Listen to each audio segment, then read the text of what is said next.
Hello students, this is Shaheen and in this particular lecture video we are going to discuss the determinant part. And in the last lecture video of BCom semester 2 we already discussed the matrices part. Now with this lecture we will discuss determinant part.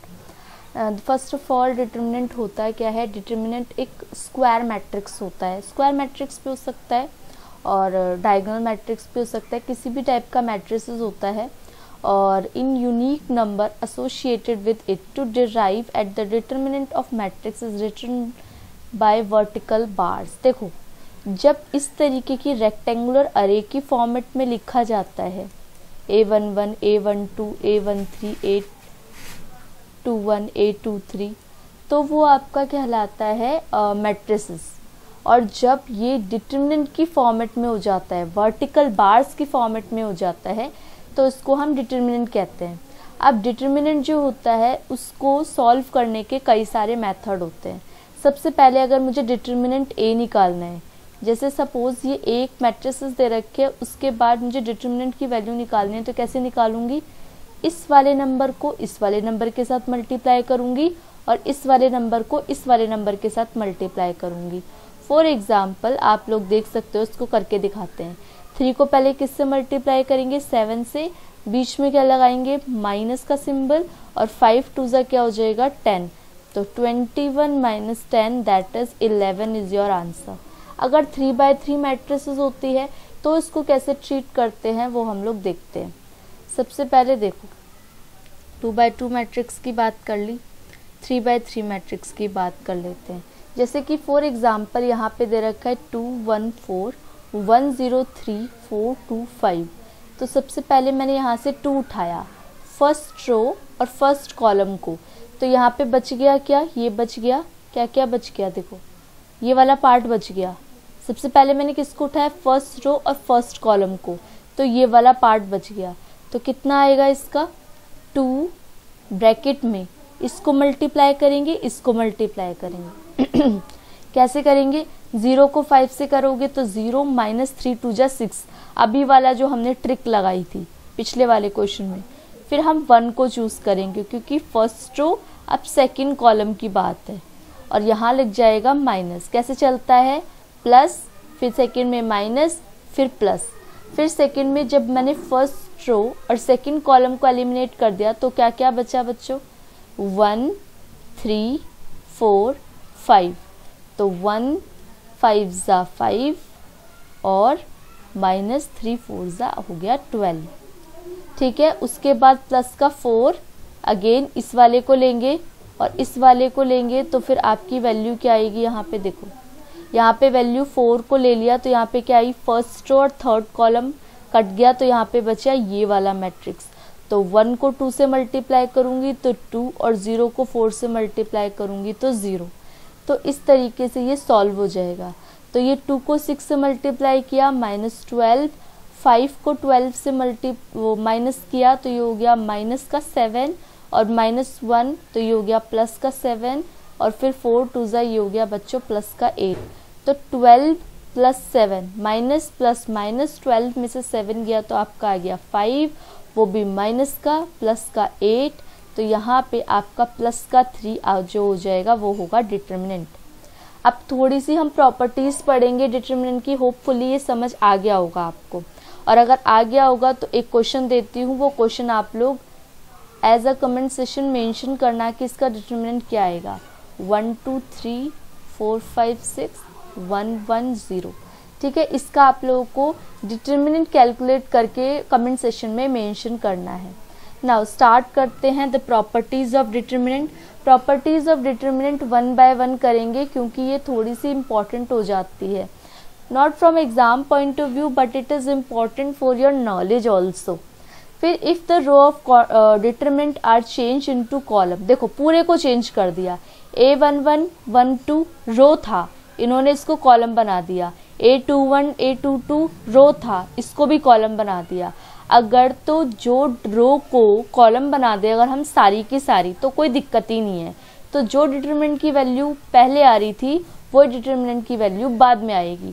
जो हमने ए value निकाल रहे थे वही दूसरी में भी value आएगी। अगर सारे रो को आप कॉलम बना दोगे या सारी कॉलम को आप रो बना दोगे तो कोई टेंशन नहीं है ना। अगर मैं बी पार्ट की बात करूं तो उन्होंने बोला अगर दो रो को अगर आप इंटरचेंज करते हो, सपोज A11 ये फर्स्ट रो को आपने सेकंड बना दिया और सेकंड रो को आपने फर्स्ट बना दिया, जैसे कि इन्होंने कर रखा है, देख रहे हो A21 A22 A23 ये ऊपर चले गए, A11 A12 A13 ये नीचे आ गए।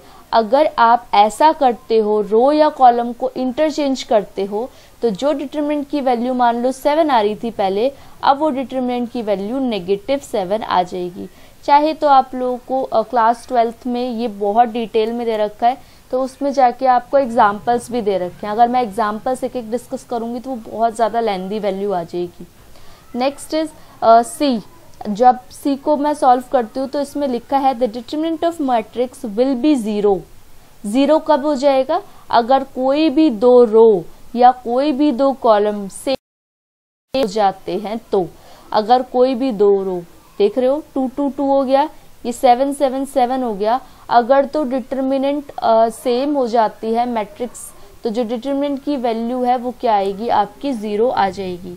और सेम ऐसे ही नेक्स्ट वाले में है, अगर एलिमेंट्स रो के या किसी भी पूरी रो के या किसी भी पूरी कॉलम के, जैसे 0 0 0 1 2 1 3 8 4, तो अब देखो ना, ये 0 यहाँ लिखूंगी, फिर अंदर कुछ वैल्यू लिखूंगी, फिर -0 यहाँ लिखूंगी, अंदर कुछ वैल्यू लिखूंगी, +0 यहाँ लिखूंगी, अंदर कुछ वैल्यू लिखूंगी, तो ओवरऑल तो मल्टीप्लाई करके 0 ही होना है ना, देख रहे हो। तो इसीलिए अगर कभी भी एलिमेंट्स के जो रो या कॉलम की जो वैल्यू है, एलिमेंट्स हैं वो 0 हो जाते हैं, तो डिटरमिनेंट की वैल्यू भी क्या आएगी? 0 आएगी। ई पार्ट की बात करती हूँ, अगर सारे के सारे एलिमेंट्स को किसी भी एक रो के या किसी भी एक कॉलम के अगर तो k से मल्टीप्लाई कर दिया, किसी भी एक पर्टिकुलर नंबर से मल्टीप्लाई कर दिया, तो मैं उस पर्टिकुलर नंबर को बाहर लेके आ सकती हूँ। जैसे सपोज 11 22 33 121 612। अब मैं देख रही हूँ कि ये 11 का मल्टीपल है, ये भी 11 का मल्टीपल है, ये भी 11 का मल्टीपल है, तो मैं इसको 11 को बाहर ले सकती हूँ। अंदर हो गया 1 2 3 1 2 1 6 1 2, बाहर ले लिया ना, जबकि सिर्फ एक से आ रहा था, तब भी ये पूरा का पूरा कॉमन हो सकता है। नेक्स्ट इज एफ डिटरमिनेंट की अगर मैं बात करूं तो एफ पॉइंट की बात करूं तो एफ पॉइंट ये कहता है कि अगर मान लो 2 + m 3 + n 4 + z है, ठीक है, और यहाँ पे 2 3 4 है, 1 2 1 है, तो अगर मैं इसको मतलब एडिशन को सेपरेट करना चाहूँ तो मैं कर सकती हूँ। जैसे 2 2 1, 2 को प्लस m n और z को मैं अलग कॉलम में डाल दूंगी, m n और z को 2 3 4 1 2 1, और बाकी ये जो बचा 3 4 3 4 2 1, मतलब ये जो एडिशन वाली वैल्यू है ना, इसको मैं सेपरेट करना चाहूँ तो मैं कर सकती हूँ। तो इसकी वैल्यू तो डायरेक्टली 0 आ जाएगी। क्यों 0 आ जाएगी? क्योंकि दो रो आइडेंटिकल हैं।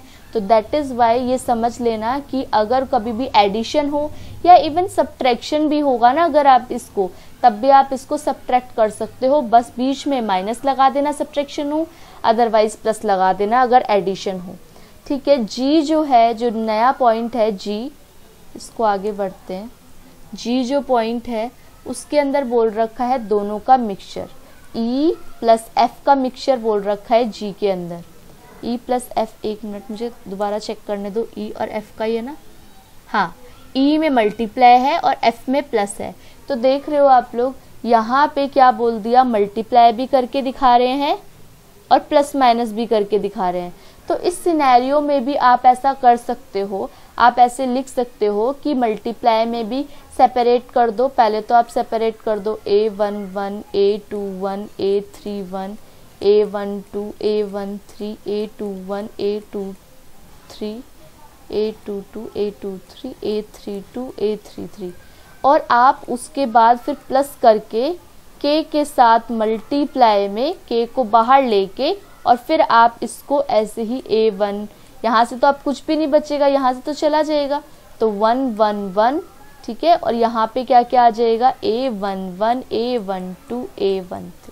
तो इस तरीके से आपका ये जो G पार्ट है वो E और F जिसको समझ आ गया उसको ये वाला अच्छे से समझ आ जाएगा। नाउ इलस्ट्रेशन थर्ड मैं आप लोगों को करके दिखाना चाहती हूँ, क्योंकि इससे थोड़ी सी क्लैरिटी आएगी आप लोगों के दिमाग में कि ये वाली मैट्रिक्स कहती क्या है। भले वीडियो लेंदी हो जाए लेकिन थोड़ा सा आपके दिमाग में क्लैरिटी भी होनी चाहिए। A B C, A square, B square और सी स्क्वायर, और हमें प्रूफ क्या करना है इसके अंदर, ए माइनस बी, बी माइनस सी और सी माइनस ए। ये 12th में जो बच्चे करके आए हैं ना उनके लिए दिक्कत नहीं है। जो बच्चे अभी सीख रहे हैं, बिल्कुल फ्रेश हैं और या तो भूल गए हैं, उनके लिए ये बहुत मैं बेसिक से इसीलिए करा रही हूँ। बच्चों मुझे बनाना क्या है, a माइनस बी, और क्या बनाना है b माइनस सी, और क्या बनाना है c minus A. a minus B कैसे बनेगा, अगर मैं इन दोनों को माइनस कर दूं, ध्यान दे रहे हो, a है यहाँ, यहाँ b है, अगर मैं इसको इससे माइनस करूं, इसको इससे माइनस करूं, इसको इससे माइनस करूं, और इसको इससे माइनस, इसको इससे माइनस, इसको इससे माइनस, तो मैं करती क्या हूँ, C1 को इंटरचेंज कर देती हूँ, इस कॉलम को C1 में से C2 माइनस कर लेती हूँ और C2 में से C3 माइनस कर लेती हूँ C2 को। मतलब इस वाले कॉलम को आपस में माइनस करूंगी और इन वाले कॉलम को भी आपस में माइनस करूंगी। देखना कैसे, 1 में से 1 गया तो बच्चों 0 आया, a माइनस बी गया तो a माइनस बी आया, a square minus B, a square b square से माइनस किया तो a square minus B square आया। अगेन C2 को भी बदलना है, इस कॉलम को भी बदलना है। कैसे बदलूंगी, इस कॉलम से माइनस कर दूंगी इस कॉलम को, 1 में से 1 गया तो अगेन 0 आ गया, फिर b माइनस सी आ गया, फिर b स्क्वायर माइनस सी स्क्वायर आ गया। फिर आगे अगर आप लोग देखो तो यहाँ पे मैंने C3 में कोई भी चेंज नहीं किया है, तो ये एज इट इज रहेगा 1 C C2। अब मेरे पास अगर आप लोग देखो तो बच्चों नेक्स्ट स्टेप के अंदर, नेक्स्ट स्टेप मैं इधर ही लिख देती हूँ, a माइनस बी भी आ जाएगा और b माइनस सी भी आ जाएगा। कैसे, a माइनस बी यहाँ से और यहाँ से ले सकती हूँ, क्योंकि a square minus B square को मैं क्या लिख सकती हूँ, a माइनस बी और a प्लस बी। ये आइडेंटिटी आप लोगों ने छोटी क्लास में सीखा होगा कि करते कैसे हैं, a माइनस बी और a प्लस बी। अब मैं यहाँ पे 0 ले लेती हूँ, यहाँ पे 1 क्यों ले रही हूँ, क्योंकि a माइनस बी बाहर ले लिया। यहाँ पे भी a प्लस बी आ जाएगा, a प्लस बी क्यों, क्योंकि a माइनस बी, इसको खोल के 2 वैल्यू आ रही होंगी, a minus B, a plus B, तो a माइनस बी बाहर ले लिया तो अंदर क्या आ गया, a प्लस बी।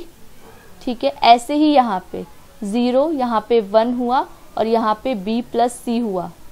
ठीक है, और यहाँ पे क्या हो जाएगा 1c c स्क्वायर। तो अब मेरे को थोड़ा सा इरेज करना पड़ेगा, अदरवाइज तो फिर गड़बड़ हो जाएगी। रुको, इसको इरेज करते हैं और आप लोग समझो कि ये कह क्या रहा है। नेक्स्ट देखो, अगर मैं इसमें से देखूं, ध्यान दूं, तो a माइनस बी तो मेरा आ चुका है, मेरा b माइनस सी भी आ चुका है। अब किसकी बात है, c माइनस a की। अगर मैं डिटर्मिनेंट निकाल दूं, मीन्स इसको एक्सपेंड कर दूं, तो ये तो 0 है, इसको मैं एक ब्रैकेट में लेती हूँ, एक्सपेंडिंग कहते हैं इसको, डिटर्मिनेंट निकालने को एक्सपेंडिंग भी कहते हैं। जैसे फर्स्ट रो को मैं एक्सपेंड कर रही हूँ तो ये और ये एलिमिनेट हो जाएगा, ये वाली वैल्यू आएगी। अब कुछ भी हो, है ना, इसको इससे मल्टीप्लाई करेंगे, इसको इससे मल्टीप्लाई करेंगे, कुछ भी हो, अंदर क्या आएगा वैल्यू, 0 से मल्टीप्लाई करूंगी कुछ भी तो 0 ही आएगा। फिर आगे देखो, फिर नेक्स्ट जो स्टेप आएगा उसमें -0 आएगा। अभी सिखाया था, पहले प्लस चलता है, फिर माइनस चलता है, फिर प्लस चलता है। 0 के अंदर फिर अगेन फर्स्ट रो और सेकंड कॉलम को एलिमिनेट करेंगे, तो ये इससे मल्टीप्लाई हो जाएगा, ये इससे मल्टीप्लाई हो जाएगा, तो ये वाला आपका हो जाएगा। कुछ भी आए अंदर वैल्यू फर्क नहीं पड़ता। लास्ट में ये 1 है, इससे फर्क पड़ता है। अब देखो दूसरे कलर से बताती हूँ, फर्स्ट रो और कौन सा कॉलम, फर्स्ट रो और थर्ड कॉलम की बात हो रही है, तो इसको इससे इंटू करेंगे, इसको इससे इंटू करेंगे, तो अंदर क्या आएगा, 1 को जब मैं b प्लस सी से मल्टीप्लाई करूंगी तो b प्लस सी आ जाएगा, माइनस a प्लस बी को 1 से करूंगी तो ये हो जाएगा a प्लस बी। ठीक है, तो यहाँ पे a minus B, b minus C तो आ ही गया, 0 0 हटा देती हूँ, डायरेक्ट b, और यहाँ पे 1, और यहाँ पे अगर मैं सॉल्व करूँ तो b plus C minus a minus B, a plus B. तो अगर मैं ध्यान दूँ ये माइनस हो जाएगा, क्योंकि इस माइनस को इससे मल्टीप्लाई करेंगे माइनस, और इस माइनस को इससे मल्टीप्लाई करेंगे तब भी ये माइनस आएगा। तो बच्चों ये प्लस का भी कट जाएगा। तो अगर आप लोग ध्यान दे रहे होगे तो a माइनस बी यहाँ से आ गया, b माइनस सी यहाँ से आ गया और c माइनस ए यहाँ से आ गया। तो ये मेरा हैंस प्रूव्ड हो गया जो मुझे क्वेश्चन को प्रूव करना था। समझ गए आप लोग? इसी तरीके से ये पूरा का पूरा क्वेश्चन बन जाएगा। नेक्स्ट अगर क्वेश्चन की बात करूँ तो ये समझा रही हूँ इसलिए इतना टाइम लग रहा है, अगर आप समझ जाओगे अदरवाइज तो फिर आपको कोई भी दिक्कत नहीं होगी। चलो नेक्स्ट क्वेश्चन की अगर मैं बात करूँ तो मैं कोशिश करती हूँ आपको इधर ही समझा दूँ क्योंकि फिर ये बहुत लेंदी हो जाएगा। ए बी सी मैट्रिक्स दे रखा है मुझे, A minus B, B minus C, C minus A, B plus C, C plus A plus B, और इसकी वैल्यू ये दे रखी है बच्चों A square plus B square plus C square minus 3abc। ये मुझे प्रूफ करना है। अब मैं अगर पहले स्टेप में देखूं तो पहले स्टेप के अंदर क्या हो रहा है कि मैंने पहले यहाँ पे अगर आप नोटिस करो तो ये वाली रो को, फर्स्ट रो को और थर्ड रो को प्लस कर दूंगी तो इससे क्या आएगा a plus B plus C. First वाले में इसमें ये प्लस कर रही हूँ, इसमें भी ये प्लस कर रही हूँ, इसमें भी ये प्लस कर रही हूँ, तब भी यहाँ पे भी a b प्लस सी आ जाएगा, यहाँ पे भी a प्लस बी प्लस सी आ जाएगा। और नीचे जो वैल्यू है उसको नहीं छेड़नी, नीचे वाली वैल्यू को नहीं छेड़नी, जिसमें हम बदलाव करेंगे, चेंज करेंगे, सिर्फ उसको मूव करेंगे। अच्छा अगर मैं a प्लस बी प्लस सी बाहर लेना चाहूँ तो अंदर क्या आ जाएगा बच्चों, 1 1 1 आ जाएगा, बाकी सबको तो हमें छेड़ना नहीं है। ठीक है, फिर आगे बढ़ते हैं। आगे में जैसे मैंने वो वाले क्वेश्चन में किया था, जैसे मैंने प्रीवियस वाले क्वेश्चन में किया था, मैंने इस वाली वैल्यू को इससे माइनस किया था और फिर इस वाली वैल्यू को इससे माइनस किया था। सेम वही इसमें सीक्वेंस कर रही हूँ मैं। देखो इसको मत देखो ये क्या कर रहे हैं, आप देखो ध्यान से ये कर क्या रही हूँ मैं। 1 में से 1 गया 0, a minus B minus C, तो क्या आ जाएगा a माइनस बी प्लस सी। तो यहाँ से क्या आ जाएगा a माइनस 2b प्लस सी। ये मैंने किसको चेंज किया, ध्यान दिया आप लोगों ने। उसके बाद 1 में से 1 गया तो ये हो गया 0, फिर अगेन फिर इसमें से इसको माइनस करूँगी तो b माइनस 2c और ये हो जाएगा प्लस का a। ठीक है, ये अलग है बच्चों, ये c इसके साथ है और ये अलग है, और लास्ट वाले को मैंने छेड़ा ही नहीं तो इसको c माइनस a, ये एज इट इज़ रहेगा और ये भी एज इट इज़ रहेगा, ये भी एज इट इज़ रहेगा। अब देखो बच्चों मेरे पास ये 1 बचा, मैं चाहूँ तो इसको एक्सपेंड कर दूँ, लेकिन अभी इसको मैं और शॉर्ट करना चाहती हूँ क्योंकि मुझे क्वेश्चन और सिंप्लीफाइड चाहिए। तो मैं क्या करती हूँ, और कुछ कॉमन लेने की कोशिश करती हूँ या कुछ रो को, कॉलम को सब्ट्रैक्ट करने की कोशिश करती हूँ। तो मैं क्या देख रही हूँ, इसमें से इसको अगर मैं प्लस कर दूँ, R2 और R3 को प्लस कर दूँ, अगर देखो a प्लस बी प्लस सी तो मेरे पास ऑलरेडी आ गया है, ब्लैक पेन देते हैं। अब यहाँ पे 0 0 1, इसको अगर मैं प्लस करूँ तो a माइनस 2b प्लस सी था मेरे पास, इसमें मैंने b प्लस सी को प्लस करूँ कि माइनस करूँ, प्लस करते हैं चलो। तो ये क्या आ जाएगा मेरा, यहाँ पे कुछ 1 मिनट मुझे चेक करने दो, कुछ गलती तो नहीं कर दी मैंने। b plus C, C plus A plus B. अच्छा मैंने एक ही को इंटरचेंज किया है ना, इसको मैंने चेंज करना ही भूल गई। इसको भी कर दिया मैंने चेंज और इसको भी कर दिया, इसको भी कर दिया, इसको भी कर दिया, इन दोनों को चेंज करना भूल गई, तो तभी गलती हो रही है बच्चों। देखो इसको भी चेंज करते हैं, इसको चेंज करते हैं, कैसे करेंगे, b प्लस सी में क्या माइनस करूँगी, c प्लस ए, तो b प्लस सी माइनस ए, तो c से किसी कैंसिल आउट हो जाएगा, b माइनस ए आ जाएगा। फिर अगेन c प्लस ए, b प्लस सी, b माइनस सी, फिर मैं इसमें b प्लस सी में ये चेंज कर दिया मैंने। अब इसमें मैं ये चेंज करती हूँ, c प्लस ए में मैं a plus B minus B हो जाएगा ये, तो ये a से a कैंसिल आउट हो जाएगा, ये हो जाएगा c minus B, c minus B. कभी भी माइनस लगाओ ना तो ब्रैकेट के अंदर लगाना ताकि कंफ्यूजन ना हो। अब क्या करती हूँ, यहाँ तो 0 आ गया, यहाँ भी 0 आ गया, यहाँ 1 आ गया। अब मैं इन दोनों को ना प्लस कर देती हूँ। अब प्लस करने से होगा क्या, रुको सब इरेज कर दूंगी तो कन्फ्यूजन हो जाएगी। ये साइड पे ध्यान देना कि मैं लिख क्या रही हूँ। यहाँ पे अगर मैं a माइनस 2b प्लस सी था बच्चों, इसमें मैं b माइनस ए करती हूँ तो मेरा a से a ख़त्म, प्लस कर रही हूँ प्लस, a से a ख़त्म, 2b में से b जाएगा तो कितना बचेगा, माइनस का b प्लस सी। यहाँ पे आ गया माइनस का b प्लस सी।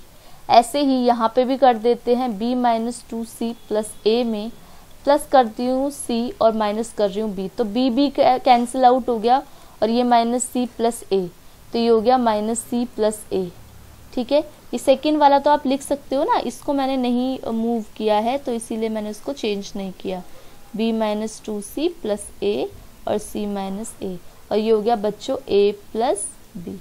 तो इस तरीके से अगर आप ध्यान दोगे तो ये पूरी वैल्यू क्या हो गई, चेंज हो गई। अच्छा, अभी मैंने क्या क्या चेंज कर दी वैल्यूज़ को, इनको चेंज किया मैंने, इसमें मैंने इस वैल्यू को चेंज किया। तो देखो इसको मैं दोबारा लिखती हूँ, किस किस को चेंज किया मैंने, R1 और R2 को, कंफ्यूज मत होना, R1 interchange, R2 interchange, R2 plus R3, R2 को बदला है तो 0 0 1 तो सेम रहेगा, इनको बदल के क्या आ गया माइनस बी प्लस सी, इनको बदल के क्या आ गया माइनस सी प्लस ए, और ये सी माइनस ए, और क्या रह गया आपका नीचे बी माइनस ए, सी माइनस बी, ए प्लस बी।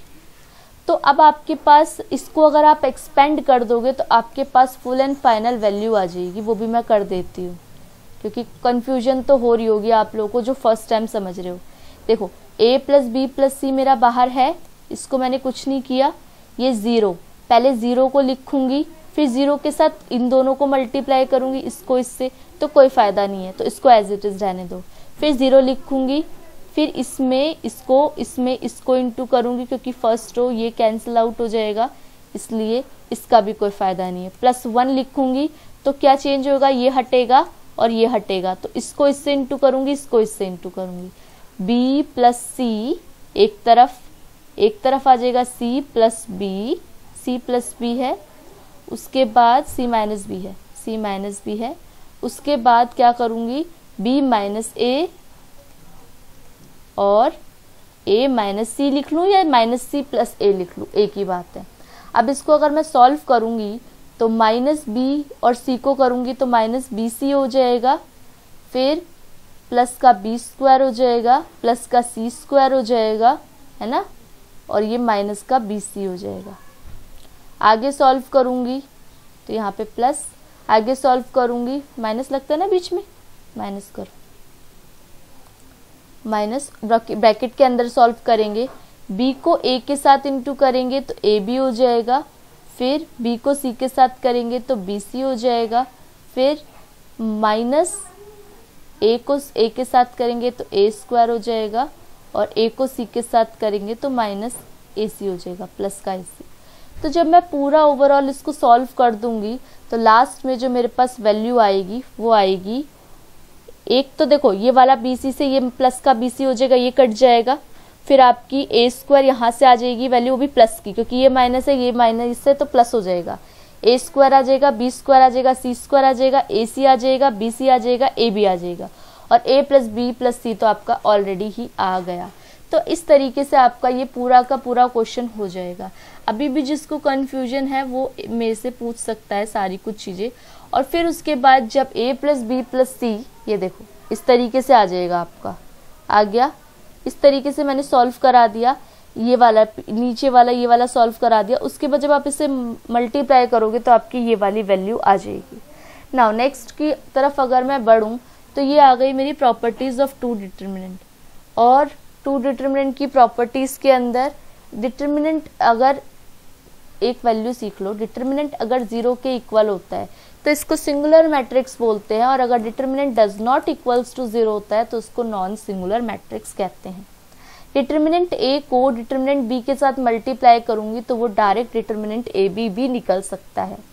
फिर इसके बाद इन्होंने कुछ बोल रखे हैं, trace of matrix equal to the sum of matrix. Singular matrix non singular matrix में बता चुकी, माइनर कोफैक्टर सुन लो आप लोग क्या होता है, जैसे कि एक क्वेश्चन लेते हैं 1 2 1 3 1 2 4 1 6। अब इसी के अंदर मैं आपको माइनर भी बता दूंगी, आपको कोफैक्टर भी बता दूंगी। सबसे पहले लिख लो यहाँ A11 A12 A13, even adjoint भी बता दूंगी, ध्यान से सुनो। A21 A22 A23 A31 A32 A33। ये होता है आपका क्वेश्चन निकालने का तरीका। सबसे पहले क्या करोगे, फर्स्ट रो फर्स्ट कॉलम को एलिमिनेट करोगे तो आपके पास ये ड्रामा आ जाएगा। अब ये ड्रामे में क्या करोगे, 1 को 6 से मल्टीप्लाई करोगे 6, और 2 को 1 से करोगे तो 6 माइनस 2, 1 को 6 से करोगे माइनस 1 को 2 से करोगे तो 6 माइनस 2 आपके पास 4 आ जाएगा। डायरेक्टली वैल्यू लिखो क्योंकि इससे बहुत कुछ सीखना है अभी, ठीक है। ये 4 आ गया। अब क्या करेंगे, फर्स्ट रो को सेकंड कॉलम के साथ सॉल्व करेंगे तो आपके पास वैल्यू ये आ जाएगी, ये आ जाएगी। तो करो 3 6 18 और 4 2 8, कितना आ गया 10। डायरेक्टली वैल्यू लिखेंगे। फिर आगे अगेन इसको थोड़ा सा 2 था यहाँ ना, इसको भी मिटा देती हूँ। हाँ, तो देखो अब किसकी बात करें, थर्ड रो की। थर्ड रो की तो फर्स्ट रो हटेगी और थर्ड कॉलम हटेगा। ध्यान से देखो, थर्ड कॉलम हटेगा तो 3 को 1 से मल्टीप्लाई करेंगे, 3 1 3, माइनस 4 को 1 से मल्टीप्लाई करेंगे 4, तो माइनस का 1 आपका क्या आ जाएगा आंसर यहाँ पे। तो ये हो जाएगा 3 माइनस 4 दैट इज माइनस का 1।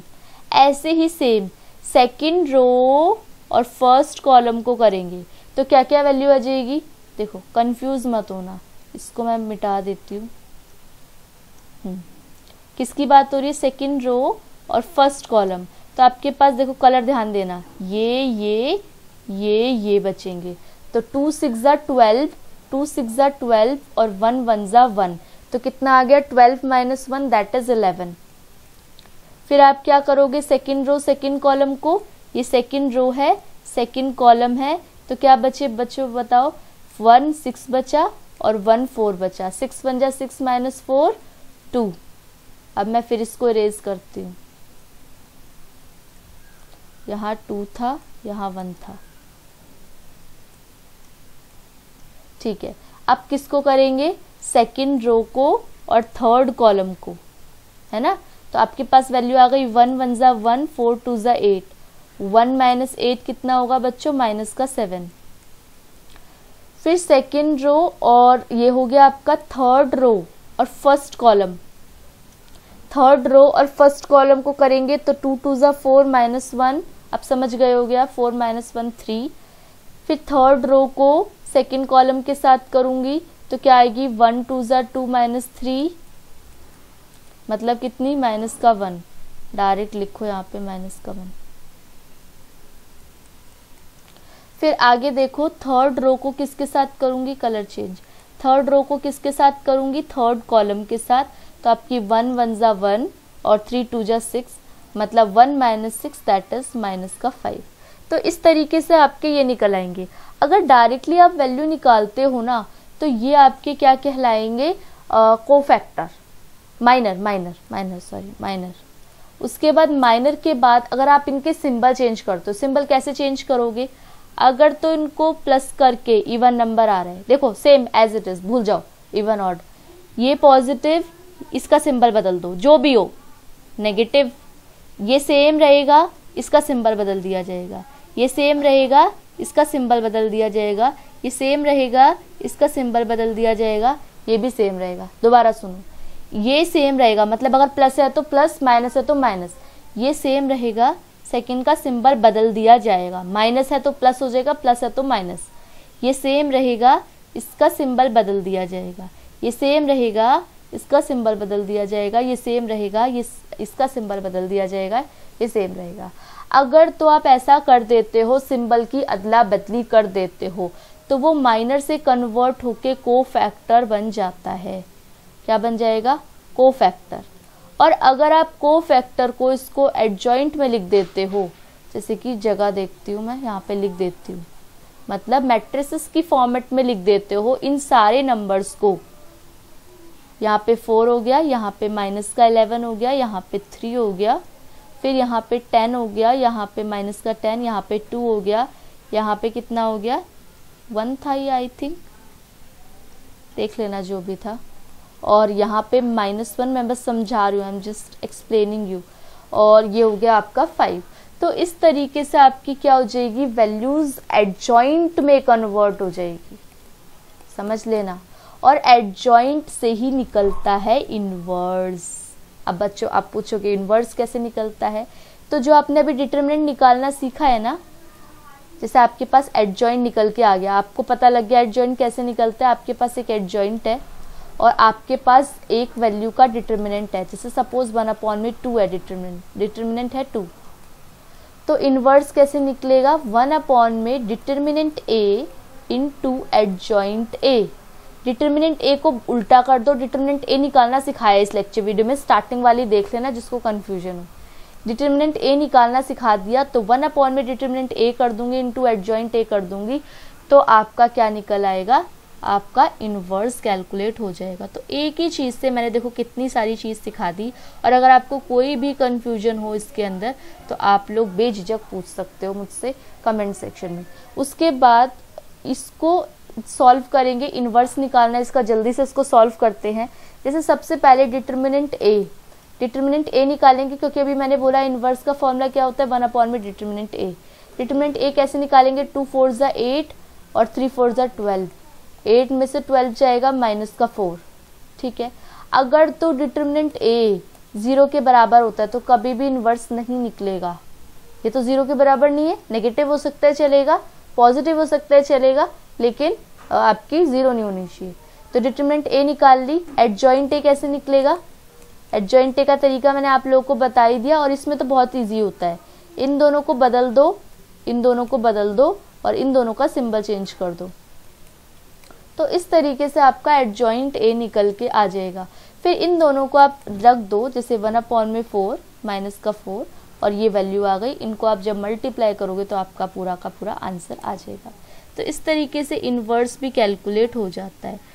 फिर उसके बाद रो का तरीका बता रखा है। रो में क्या होता है, रो में कुछ नहीं होता है, जैसे कि अगर आपकी वैल्यू है ना 4 2 1 3, तो आप इसको कैसे बनाना पड़ेगा, 1 0 0 1 की फॉर्मेट में। आप लोग कमेंट करना अगर आप लोगों को रो मैट्रिक्स का समझना हो, ठीक है, तो आप लोगों को मैं समझा दूंगी।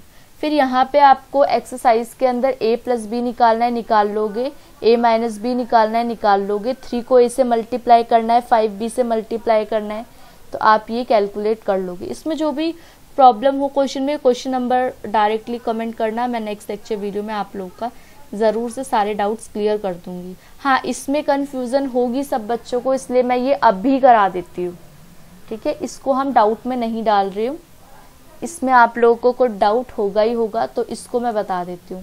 एक कुछ सिटी के अंदर 50 कॉलेजेस हैं और 400 स्कूल्स हैं। हर स्कूल के अंदर और कॉलेज के अंदर 18, हर एक स्कूल के अंदर और कॉलेज के अंदर 18 पियोन हैं और 5 क्लर्क हैं, एक कैशियर है। लेकिन कॉलेज के अंदर कुछ एडिशन चीज़ 1 सेक्शन ऑफिसर का और 1 लाइब्रेरियन का बता दिया। सबसे पहले नंबर ऑफ कॉलेजेस कितने हैं बच्चों, 50 और 400, ठीक है, 50 और 400 आपके क्या हो गए, कॉलेज और स्कूल। फिर उसके बाद नंबर ऑफ एम्प्लॉयज़ कितने हैं हर स्कूल के अंदर। अगर मैं स्कूल की बात करूं, ऊपर मैंने कॉलेज का लिख दिया, नीचे मैंने स्कूल का लिख दिया। अगर मैं कॉलेज की बात करूं तो 18 कितने हैं, 18 पियोन है, यहाँ लिख दिया। फिर 5 क्लर्क हैं, एक कैशियर है, और कॉलेज के अंदर एक सेक्शन ऑफिसर का और एक सेक्शन लाइब्रेरियर का है। मंथली सैलरी अब, लेकिन स्कूल के अंदर क्या है, स्कूल के अंदर 18 तो आपके ईच सेक्शन के अंदर स्कूल तो है, स्कूल के अंदर 18 पियोन भी हैं, 5 क्लर्क भी हैं और 1 कैशियर भी है। लेकिन ये एडिशन चीज जो दे रखी है ना वो कॉलेज में दे रखी है, इसलिए यहाँ पे डैश डैश लिख दिया, या आप 0 0 भी लिख सकते हो। अब इन्होंने बोल रखा है सैलरी कैसे कैसे मिल रही है, पियोन को सैलरी 300 मिल रही है, क्लर्क को 500, कैशियर को 600 और 700 और 900। अब इन्होंने पूछा है क्या क्या पूछा है, देखो आगे बढ़ते हैं। पूछा क्या क्या है, सबसे पहले इन्होंने क्वेश्चन में पूछा है कि बताओ टोटल नंबर ऑफ पोस्ट कितनी है। तो पोस्ट कैसे निकलेगा बच्चों, पोस्ट निकलेगा जब आप टोटल नंबर कॉलेज, जितने जितने टोटल नंबर कॉलेज और स्कूल हैं उनको मल्टीप्लाई कर दोगे इनके साथ। अब मल्टीप्लाई करेंगे तो कैसे करेंगे, उनको इसके साथ मल्टीप्लाई करोगे, नंबर ऑफ एम्प्लॉयज़ के साथ, तो आपको पता चल जाएगा भाई कितनी पोस्ट है। तो 50 को इससे मल्टीप्लाई करेंगे, इसको देखो 50 को 18 से करेंगे, 400 को 18 से करेंगे तो आपका 8100 आ जाएगा। फिर 50 को 5 से करेंगे, 400 को 5 से करेंगे तो आपका ये आ जाएगा। ऐसे ही सिमिलरली इनको करना है, और 50 को 1 से ही रहने देना है और 50 को 1 से ही रहने देना है, क्योंकि ये वाली वैल्यू तो हमारे लिए जीरोस और जीरो हो गई। फिर इसी तरीके से टोटल मंथली सैलरी कितनी है, तो सैलरी कितनी पता चलेगी, जितने नंबर ऑफ एम्प्लॉयज़ हैं, जितनी नंबर ऑफ आपकी एम्प्लॉयज़ हैं, उनको जब मैं हर एक की सैलरी से मल्टीप्लाई कर दूंगी तब। तो 18 को मैंने पहले 300 से किया, फिर 5 से किया, 1 से किया, 1 से किया, 1 से किया, तो मेरी 10,100 आ गई। और इसको ही मैंने सेम टू सेम इसको इससे किया, इसको इससे किया और इसको इससे किया, तो तब मेरी वैल्यू 8500 आ गई। तो ये मेरी टोटल मंथली सैलरी हो गई।